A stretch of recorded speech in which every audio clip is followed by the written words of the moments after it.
алға алда қойған мақсатқа қол соз еш дайын. Менің есімім Алтыбаева Дана Берғанқызы. Мен осы университеттің жаратылыстану ғылымдары факультетінің биология мамандығына бірінші курсына қабылдандым. Бұл университетте бізде көптеген жеңілдіктер бар.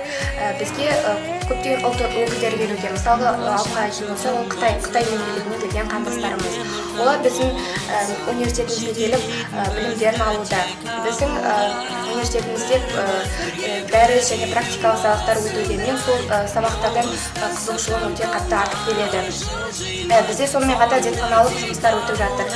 Сол зертханалық кабинеттерге барып оқимыз. Менің студент группаластарым жатақханалармен қамтамасыз етілген. Біздің университетімізде кітапхана және интернеттен де өзінің керегін алып жатады. Мен осы биология мамандығын таңдаған себебім бала кезден армандаған мамандығым еді. Себебі қазіргі таңда біздің осы биология пәні мамандар жеткіліксіз. Сондықтан мен осы биология мамандығын таңдадым.